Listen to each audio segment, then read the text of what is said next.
नमस्कार, जनमत देख रहे हैं आप। आपके साथ मैं हूं लावनी बिली।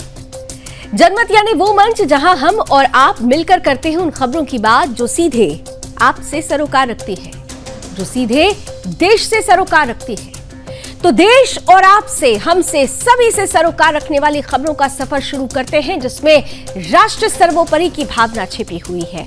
और जब हम राष्ट्र की बात करते हैं, राष्ट्र धर्म की बात करते हैं, स्वधर्म की, हिंदुत्व की बात करते हैं, तो एक हिंदू के लिए दान सबसे बड़ा पुण्य माना गया है। और इस दान की भी कई परिपाटियां हैं। दान किस तरीके से सर्वस्व न्यौछावर कर देश को समर्पित किया गया है, उसका ही एक जीता जागता उदाहरण, एक अनुकरणीय उदाहरण छत्तीसगढ़ से सामने आया है।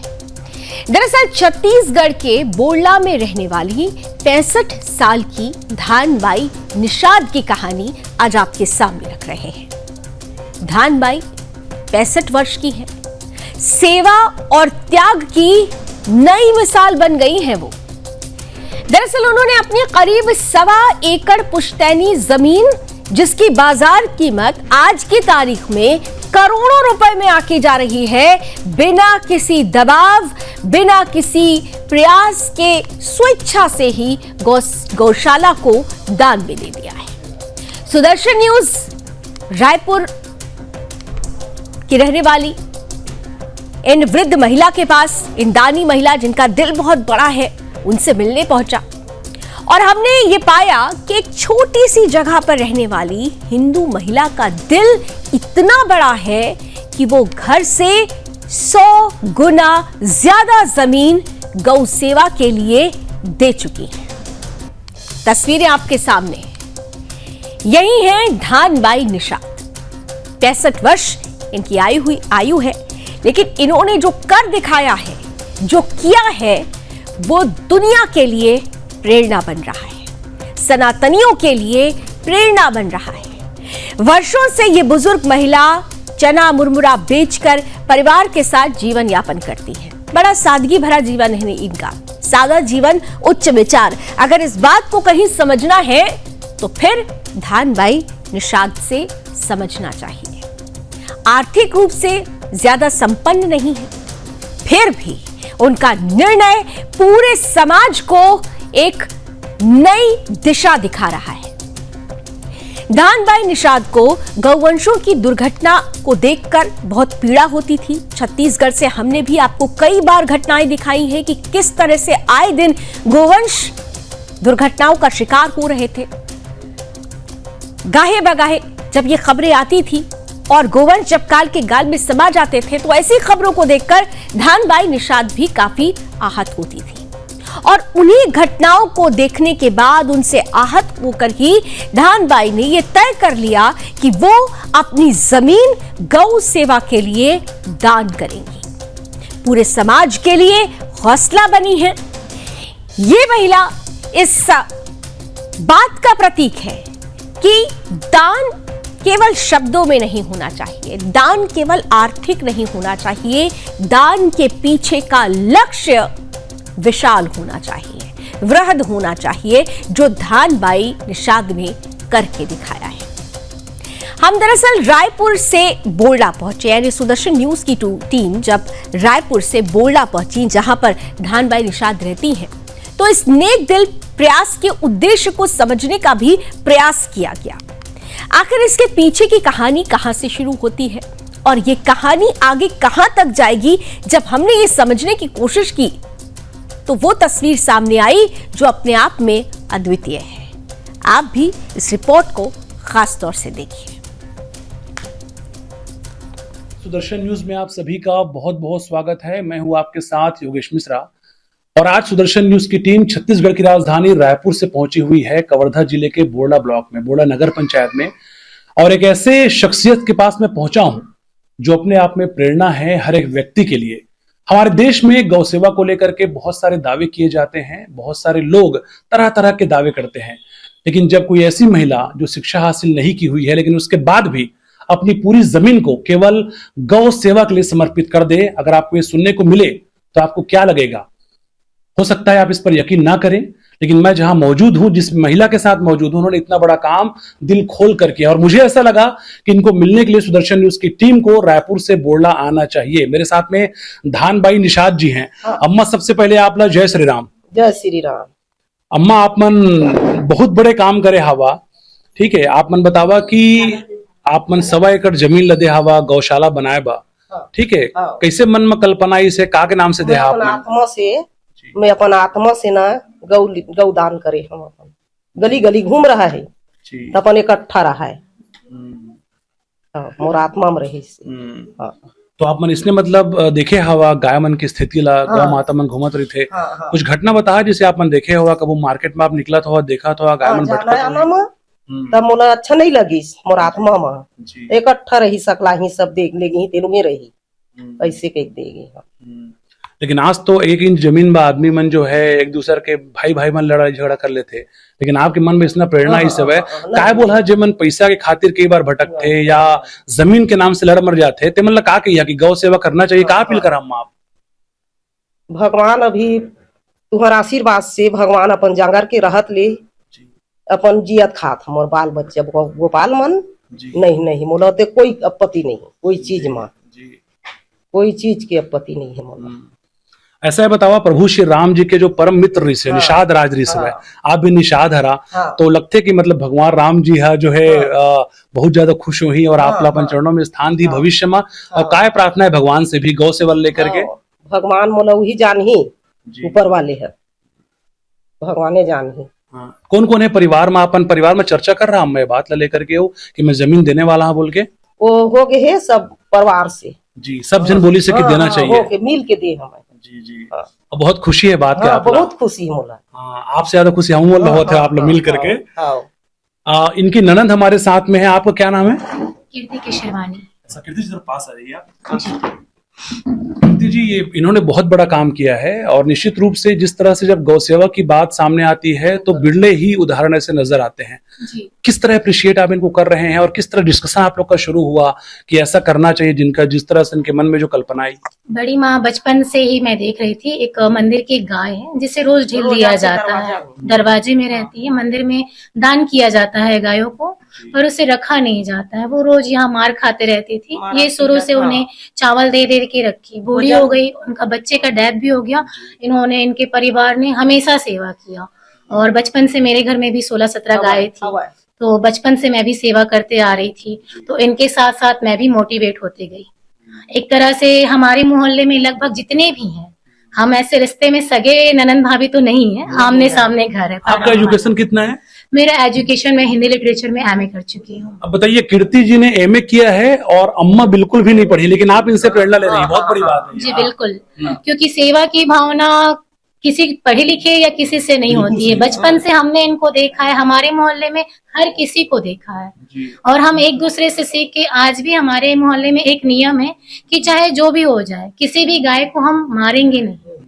ऐसे हम सब्जी दे के निकाल देंगे, कुछ भी कर देंगे, कोई यदि मारता है, सिर्फ गाय बस नहीं, किसी भी एनिमल को हम जहाँ तक के हो सके बचाने का प्रयास करते हैं। हर एक जीव अपने आप में हमारा मानना ये है कि इंसान एक बार अपने मतलब से जुड़ेगा, पर कभी भी ये अपने मतलब से नहीं जुड़ते हैं, सिर्फ ये आपके प्रेम से जुड़े होते हैं। और इनके लिए यदि हम निस्वार्थ सेवा कर रहे हैं तो ऊपर वाला हम पर कृपा बरसा ही रहा, हमें किसी चीज की कमी नहीं हो रही। बिल्कुल। और देखिए, हिंदुओं का ये बहुत अपने आप में बोलते हैं ना कि मान्यताएं भी है और विशेषता भी है।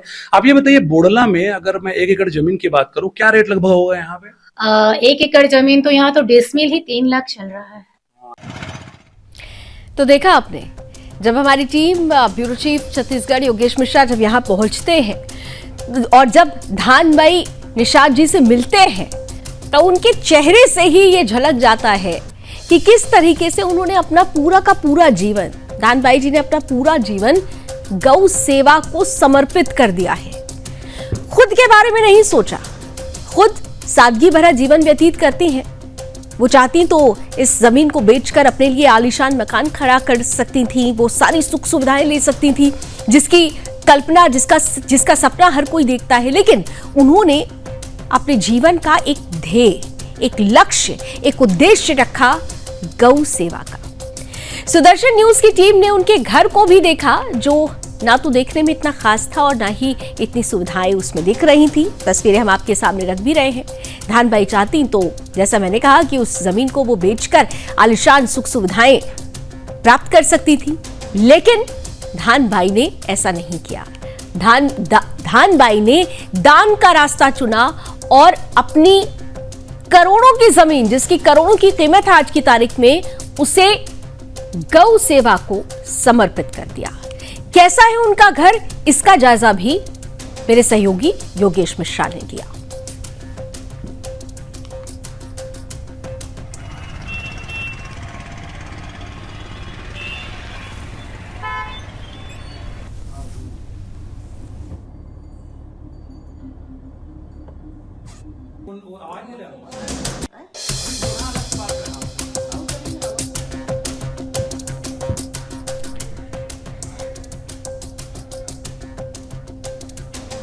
तो घर देखकर ही अंदाजा लगा सकते हैं कि घर में कोई खास सुख सुविधाओं की चीजें नहीं है। प्लास्टिक की कुर्सी पर बैठी हुई हैं, लेकिन घर छोटा है, दिल बहुत बड़ा है। दिल इतना बड़ा है कि अपने जमीन को उन्होंने गोवंशों को, गौ माता को समर्पित कर दिया, क्योंकि अक्सर वो जब बाहर देखा करती थी कि किस तरीके से गोवंश दुर्घटनाओं का शिकार हो रहे हैं, हृदय विदारक घटना देखकर वो बहुत आहत हुआ करती थी। और तब उन्होंने ये निर्णय ले लिया कि अपना सर्वस्व जो भी है वो गौ सेवा को समर्पित करना है। और उसकी पहली कहानी, जो पहली कड़ी शुरू हुई, उन्होंने अपनी करोड़ों की जमीन, हम करोड़ इसलिए बोल रहे हैं क्योंकि जितनी बड़ी जमीन है और जिस हिस्से में, जिस इलाके में ये जमीन आती है, वहां की आज की वर्तमान कीमत करोड़ों में है। और इसीलिए करोड़ों की कीमत गोवंशों को दान कर दी, गौ सेवा के लिए दान कर दी। और ऐसे में दुनिया के लिए, देश के लिए, दुनिया भर के सनातनियों के लिए वो मिसाल बन गई। ये देखिए, ये उनका छोटा सा घर है। इस घर को देखकर ही अंदाजा लगाया जा सकता है कि आर्थिक संपन्नता बहुत ज्यादा नहीं है, लेकिन धानबाई निषाद ने ये साबित कर दिया है कि संपन्नता अर्थ से नहीं मापी जाती। संपन्नता आपके भाव से, आपकी सोच से और आपके लक्ष्य से, जीवन के उद्देश्य से मापी जाती है। ये उनके किचन का हिस्सा है। अमूमन जो लोअर मिडिल क्लास फैमिली होती है और ग्रामीण इलाकों की जो फैमिली होती है, छोटे से किचन होता है, छोटा सा रसोई घर होता है, छोटा सा कमरा होता है, बहुत ज्यादा अब आपको वहां पर भव्यता दिव्यता नजर नहीं आती है। कुछ ऐसा ही घर यहां पर है, लेकिन दिव्यता, भव्यता, भाव, ये सब कुछ दान की इस सोच में नजर आने लगी, जिसमें धानबाई निषाद ने अपनी करोड़ों की जमीन गौ सेवा के लिए समर्पित कर दी।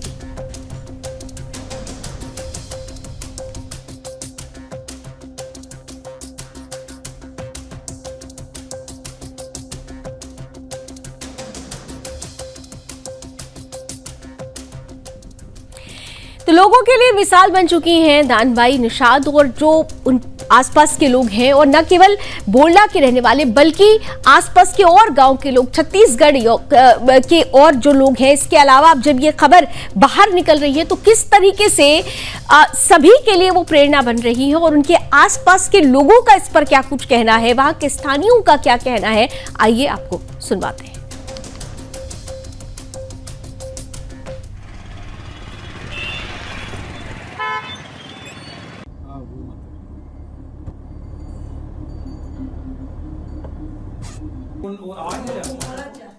अभी बोलना अलग से बात कर रहा आपसे मैं। और जमीन हवा है तो वो माता हिस्सा में ना, हाँ, आप इस तरह आप मंदिर दिया। हाँ,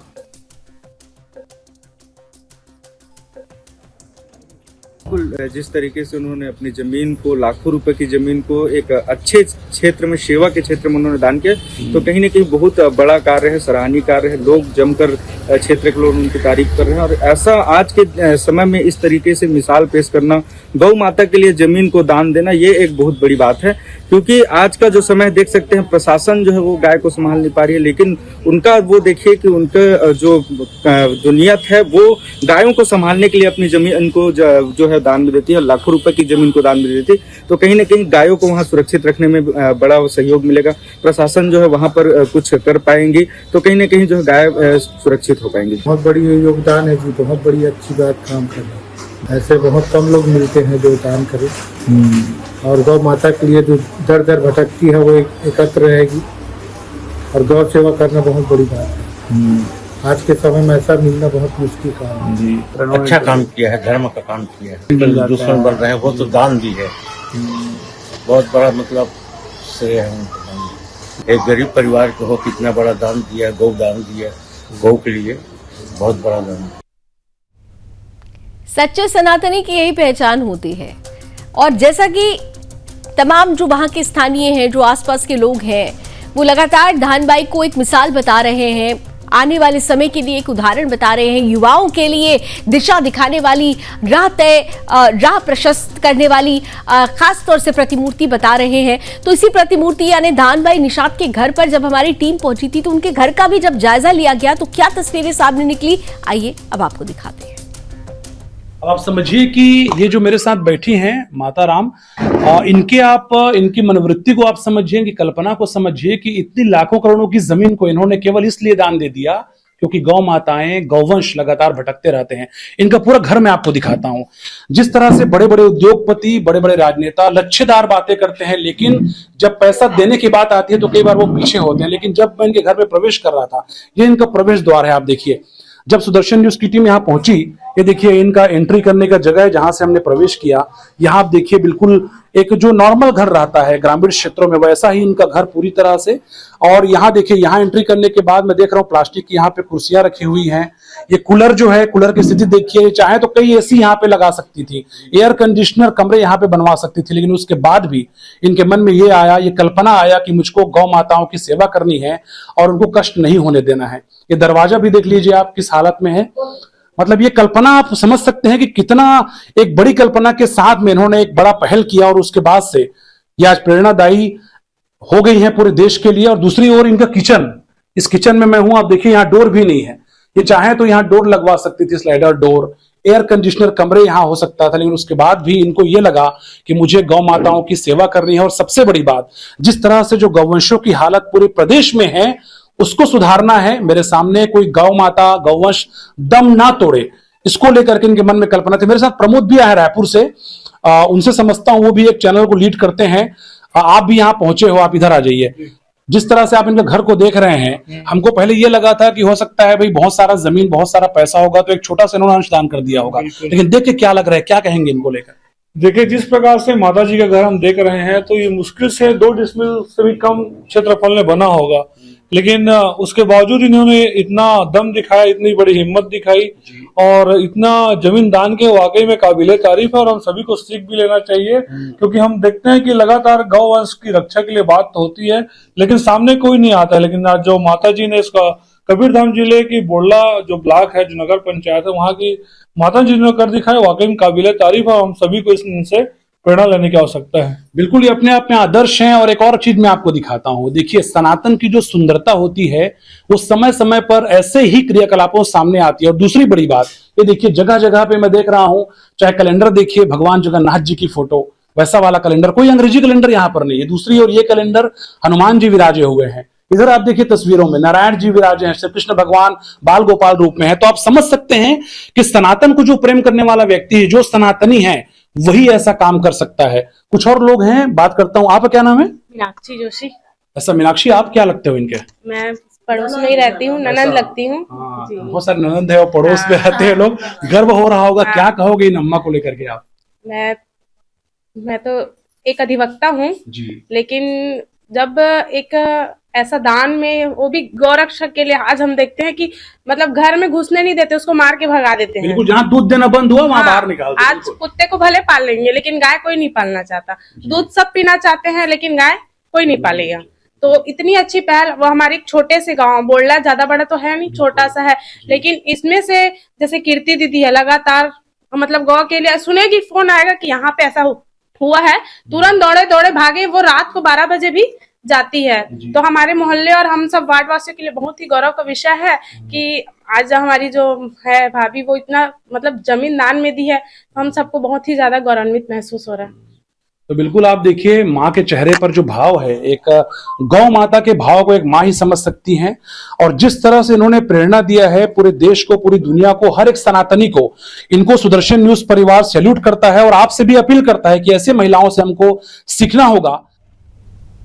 तो ऐसी महिलाओं से हमें सीखना होगा, सच्चे सनातनी की जो पहचान है उसे समझना होगा और दान के महत्व को भी देखना और समझना होगा। दान अर्थ में नहीं तोला जाता, दान भाव में तोला जाता है। और जब भाव और भावना की बात हो तो वहां पर धान बाई निषाद का ये भाव, ये भावना सर्वोपरि इसलिए हो जाता है क्योंकि इसमें गौ सेवा का ध्येय छिपा हुआ है। एक बड़ी प्रेरणा बन रही है दुनिया भर के सनातनियों के लिए धान बाई निषाद। आइए अब आगे बढ़ते हैं और जब हम बात कर रहे हैं खास तौर से देश की, तो देश के लिए आज का दिन 25 जून 1975 की याद दिलाता है।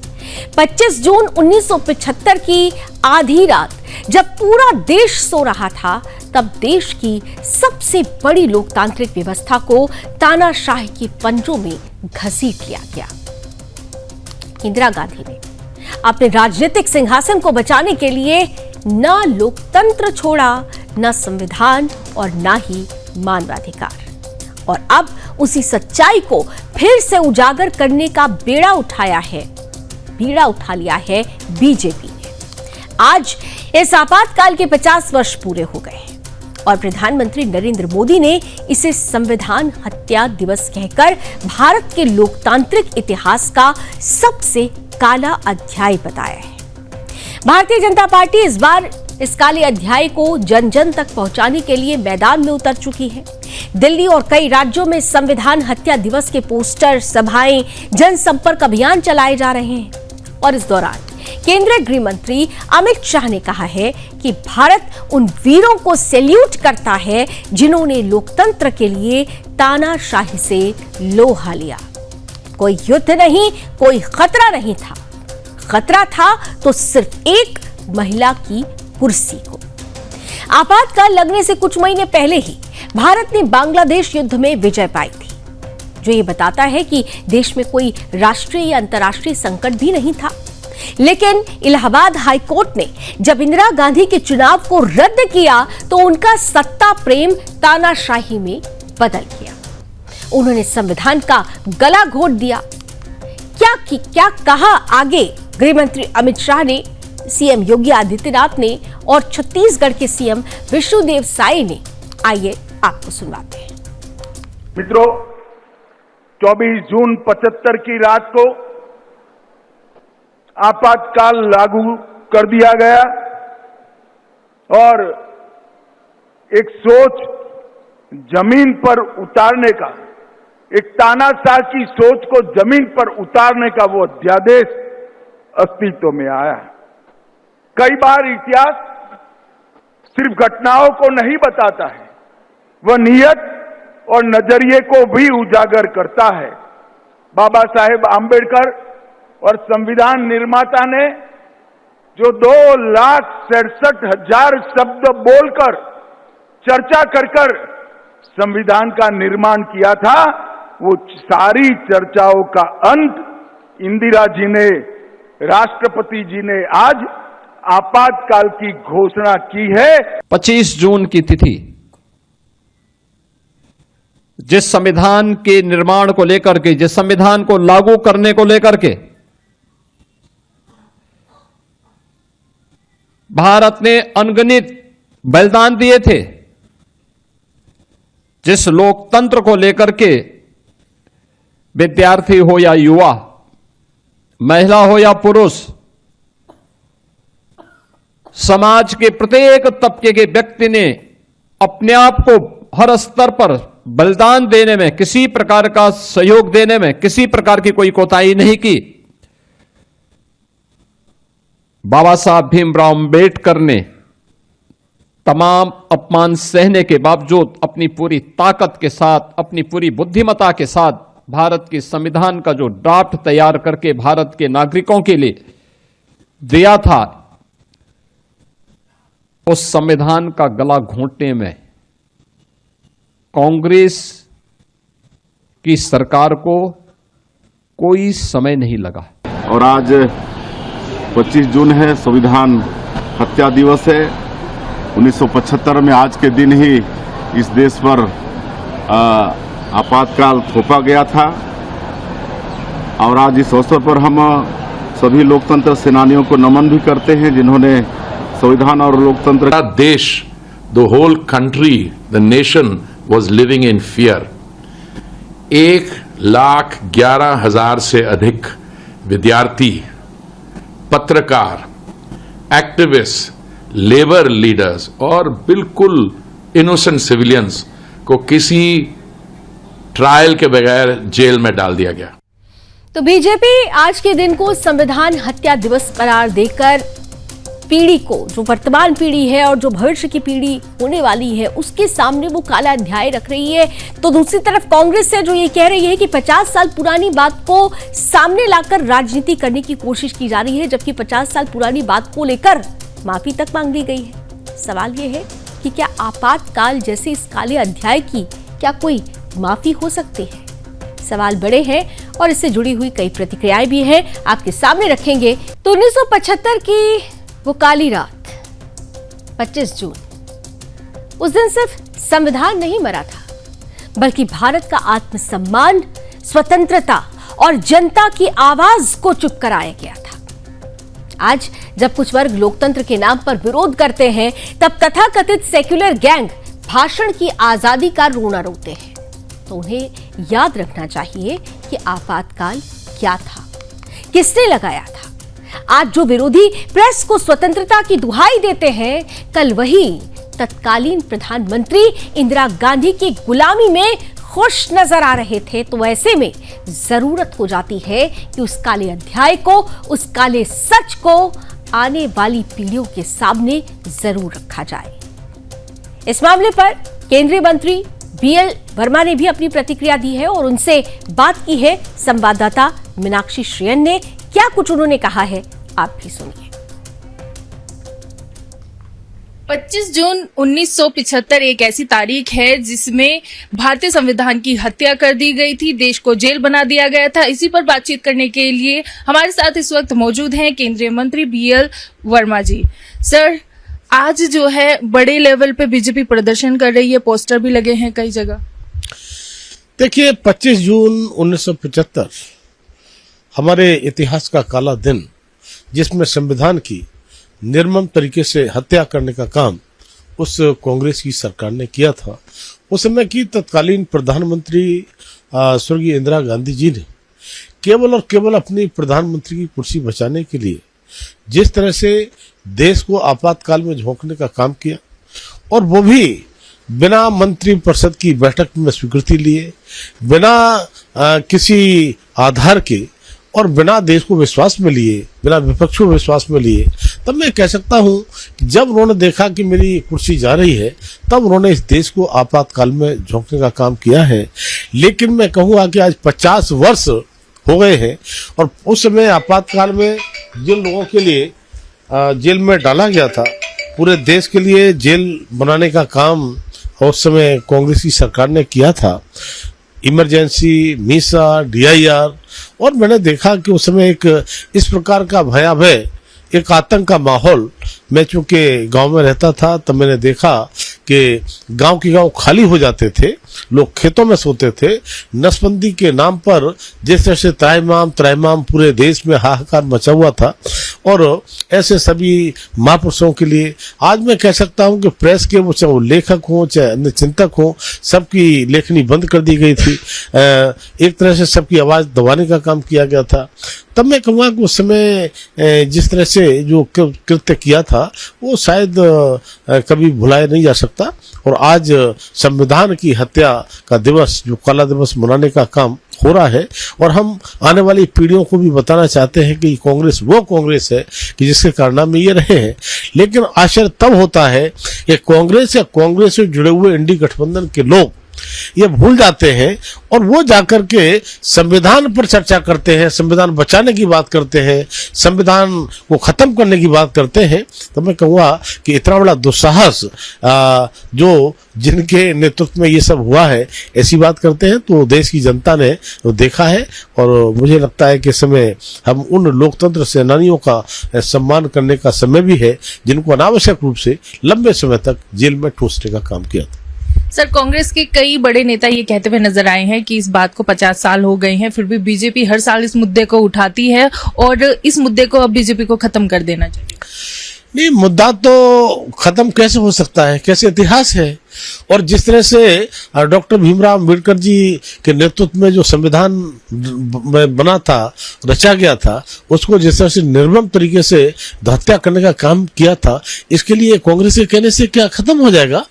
तो मैं कहूँगा कि कांग्रेस को इस 25 जून के लिए सार्वजनिक हमेशा माफी मांगना चाहिए देश के सामने कि हमारे उस समय के नेताओं ने ये कृत्य किया था। इसके लिए वो देश से माफी हर साल मांगना चाहिए। तो ये थे हमारे साथ केंद्रीय मंत्री BL वर्मा जी। कैमरा पर्सन चंदन के साथ मीनाक्षी श्रीयान, सुदर्शन न्यूज, दिल्ली।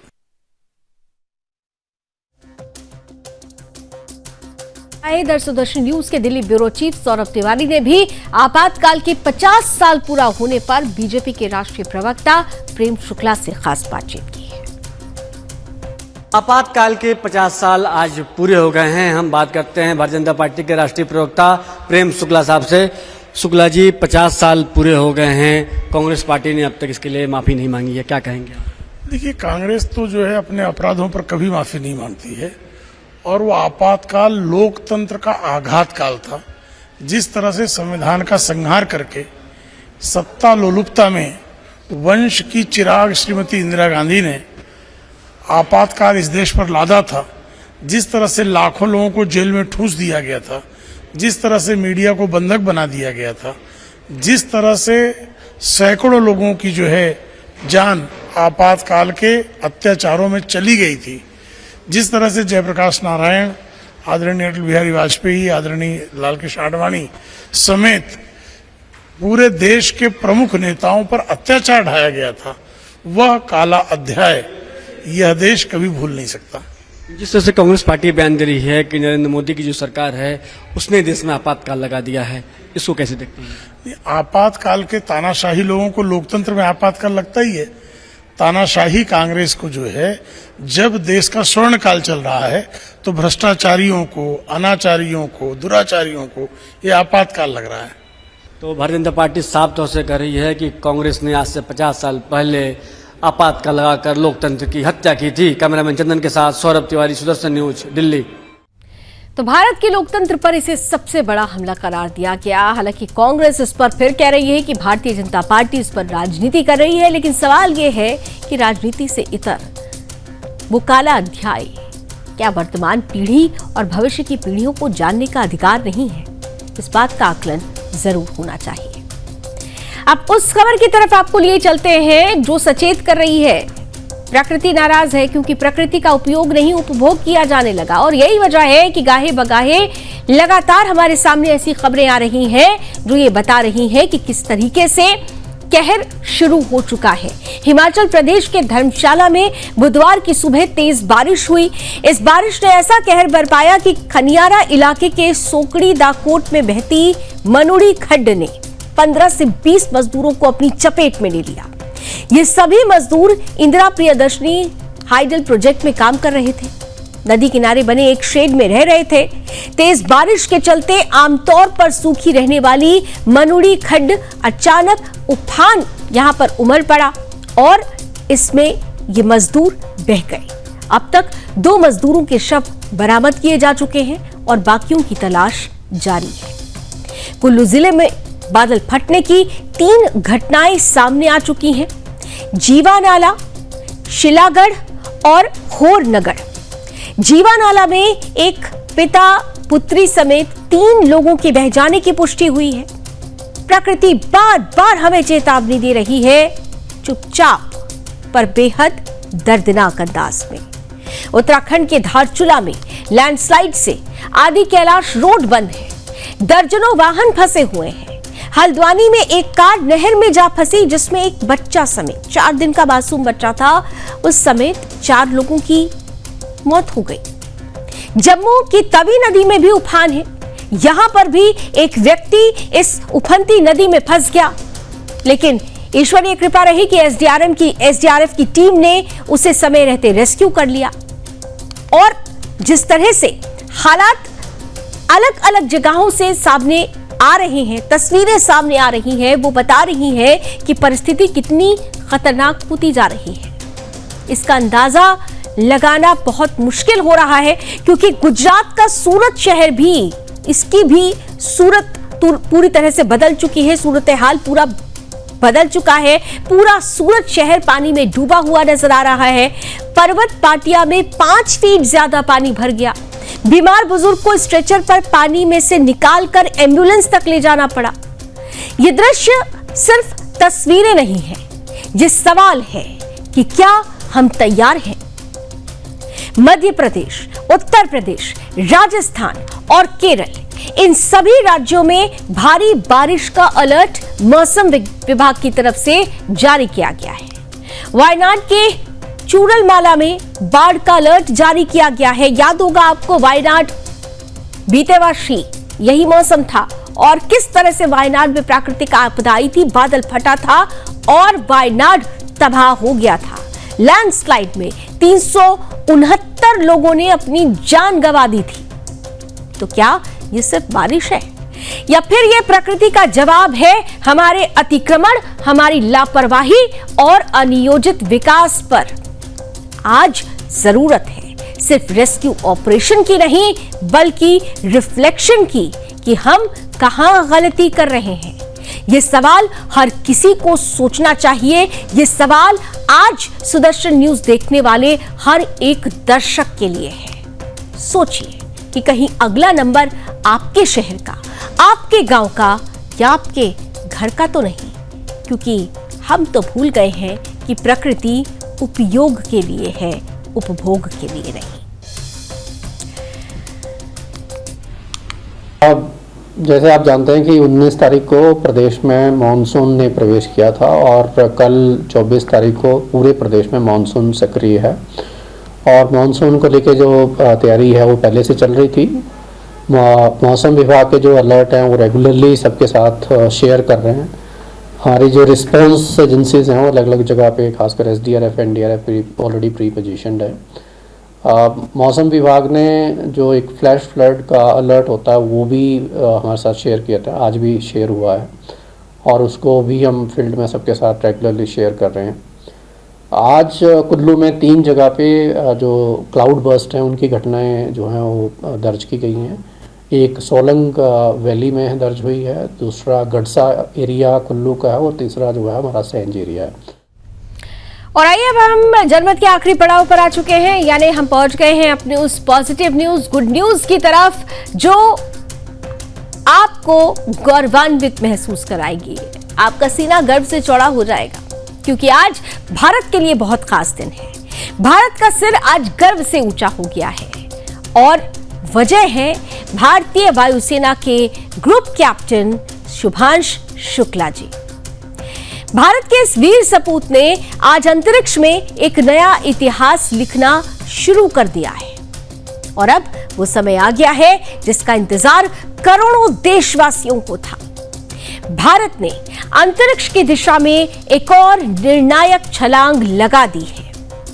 25 जून 2025 यानी आज की तारीख इतिहास में दर्ज हो गई है, क्योंकि आज भारतीय समय अनुसार दोपहर 12:01 पर अमेरिका के फ्लोरिडा स्थित नासा के कैनेडी स्पेस सेंटर से ग्रुप कैप्टन शुभांशु शुक्ला ने स्पेस एक्स के फॉल्कन 9 रॉकेट और ड्रैगन अंतरिक्ष यान के जरिए उड़ान भरी। इस मिशन का नाम है एक्सियोम 4। यह मिशन मानव इतिहास का हिस्सा तो बनेगा ही, लेकिन इससे भी ज्यादा ये भारत के आत्मविश्वास, विज्ञान और साहस का प्रतीक भी बन गया है। शुभांशु शुक्ला अंतर्राष्ट्रीय अंतरिक्ष स्टेशन की ओर रवाना हो चुके हैं और अगर सब कुछ योजना के अनुसार चलता रहा तो 26 जून को शाम 4 से 10 बजे के बीच उनका यान ISS यानी इंटरनेशनल स्पेस स्टेशन से डॉक करेगा। शुभांशु अब ISS पर जाने वाले पहले भारतीय बनने की दिशा में आगे बढ़ चुके हैं। देश के प्रधानमंत्री नरेंद्र मोदी ने भी इस ऐतिहासिक क्षण पर गर्व महसूस किया, गर्व जताया। उन्होंने सोशल मीडिया एक्स पर लिखा कि हम भारत, हंगरी, पोलैंड और अमेरिका के अंतरिक्ष यात्रियों को लेकर स्पेस मिशन के सफल लॉन्च का स्वागत करते हैं। ग्रुप कैप्टन शुभांशु शुक्ला 140 करोड़ भारतीयों की इच्छाएं, उम्मीदें और आकांक्षाएं लेकर गए हैं। शुभांशु अकेले नहीं हैं, वो इस मिशन में 3 अन्य अंतरिक्ष यात्रियों के साथ भी हैं और जैसा कि जिक्र है भी अमेरिका, पोलैंड और हंगरी के ये एस्ट्रोनॉट्स हैं और सभी अगले 14 दिन तक अंतर्राष्ट्रीय अंतरिक्ष स्टेशन पर वैज्ञानिक प्रयोग करेंगे। शुभांशु भी विशेष यहां पर प्रयोग करने वाले हैं। भारत की ओर से उन्हें 7 भारतीय वैज्ञानिक प्रयोग और योग व भारतीय संस्कृति से जुड़े सत्र भी करने हैं। ये सिर्फ एक वैज्ञानिक मिशन नहीं है, ये भारत के विचार और संस्कारों की भी यात्रा है। नासा ने भी लॉन्च की पुष्टि करते हुए कहा है कि we have lift off axiom 4 is on its way. Bharat का बेटा अंतरिक्ष की ऊंचाइयों में अब तिरंगे की शान ले गया है। ये सिर्फ लॉन्च नहीं है, ये 140 करोड़ भारतीयों के सपनों की उड़ान है। ये शुभांशु नहीं गए हैं, ये भारत की आत्मा, भारत की सोच और भारत की शक्ति अंतरिक्ष में पहुंची है। अब अंतरिक्ष में भी भारत बोलेगा और दुनिया सुनेगी।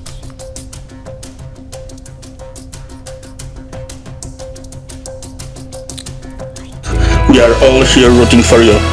Go chase those. बहुत बढ़िया है, कहें और क्या कहें क्या ना कहें तो सब आप लोग देख ही रहे हो।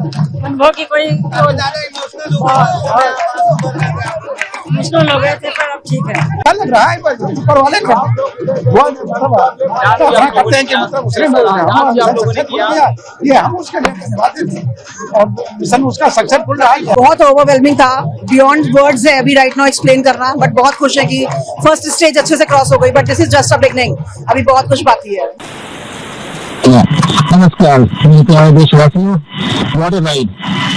40 साल बाद हम वापस अंतरिक्ष में पहुंच गए हैं और कमाल की राइड थी। इस समय हम 7.5 किलोमीटर प्रति सेकंड की रफ्तार से पृथ्वी के चारों तरफ घूम रहे हैं और मेरे कंधे पे मेरे साथ मेरा तिरंगा है जो मुझे बता रहा है कि नहीं हूँ, मैं आप सबके साथ हूँ। ये मेरी इंटरनेशनल स्पेस स्टेशन तक की जर्नी की शुरुआत नहीं है, ये भारत के ह्यूमन स्पेस प्रोग्राम की शुरुआत है और मैं चाहता हूँ कि आप सभी देशवासी इस यात्रा का हिस्सा बने। आपका भी सीना चौड़ा होना चाहिए, आप भी उतना ही एक्साइटमेंट दिखाइए। आइए हम सब मिलकर भारत की ह्यूमन स्पेस प्रोग्राम की जर्नी की शुरुआत करें। धन्यवाद। जय हिंद, जय भारत।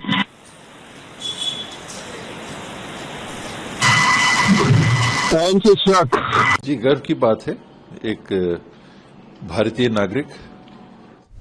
तो अंतरिक्ष से जब जय हिंद जय भारत की आवाज आई तो ये सीधे सीधे बताता है कि शुभांशु अकेले नहीं गए हैं, वो 140 करोड़ भारतीयों की उम्मीदें लेकर वहां पहुंचे हुए हैं और अंतरिक्ष को लेकर जिस तरीके से इस पूरे मिशन को लेकर भारत नई तस्वीर दुनिया के सामने रखने वाला है। क्योंकि जब शुभांशु लौटेंगे तो आपको बता दें कि भारत का जो एक बहुत मच अवेटेड मिशन है गगनयान, इसको भी ये उम्मीद जताई जा रही है कि शुभांशु ही, ग्रुप कैप्टन शुभांशु शुक्ला ही लीड करेंगे और अभी जब वो अंतरिक्ष में रहेंगे उनके जो एक्सपीरियंसेस होंगे, जो अनुभव होंगे, इस मिशन के लिए मील का पत्थर साबित होंगे। तो हमारे सुदर्शन परिवार की तरफ से, संपूर्ण देशवासियों की तरफ से शुभांशु को आने वाले समय की बहुत बहुत शुभकामनाएं।